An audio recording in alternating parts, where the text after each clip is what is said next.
Quand j'écris quelque chose, d'abord j'écris mieux que ça.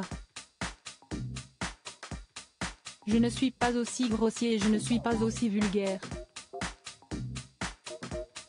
Olivier Marchal ne passe pas par 4 chemins pour établir la vérité, il n'est pas l'auteur de la prétendue lettre adressée à Omar Sy et qui circule sur les réseaux sociaux depuis le soutien de la star d'Intouchable à la famille de Naël.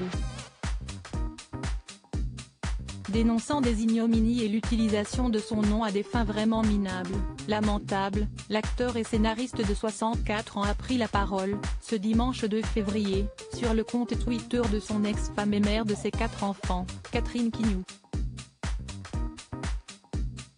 Je déteste faire ce genre d'intervention mais voilà. Je suis au courant de cette espèce de torche-cul de lettres.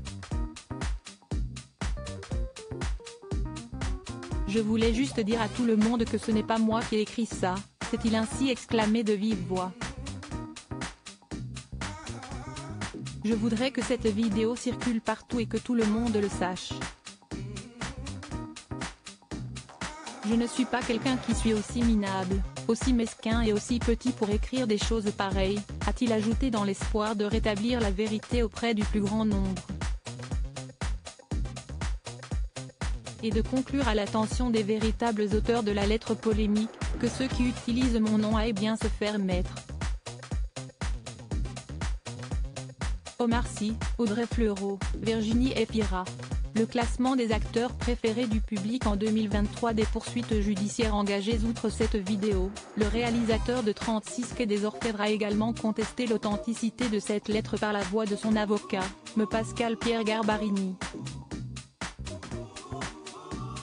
Monsieur Olivier Marchal conteste avec force être l'auteur de la lettre, réfute toutes les accusations et injures mentionnées et m'a donné pour instruction d'engager des poursuites contre les auteurs de cette odieuse manipulation, a fait savoir ce dernier dans un communiqué de presse partagé par l'un de nos confrères du Journal du Dimanche sur Twitter, ce dimanche 2 juillet.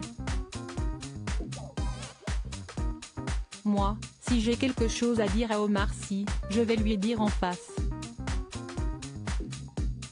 Je me suis déjà exprimé à ce sujet dans l'émission de Bruce Toussaint, depuis j'ai arrêté avec toute cette polémique parce que ça ne sert à rien.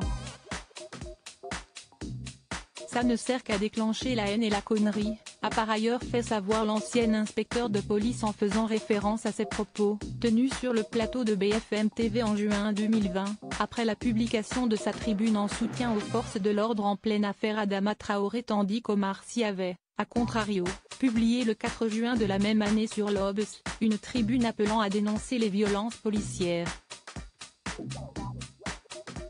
Article écrit en collaboration avec 6 médias.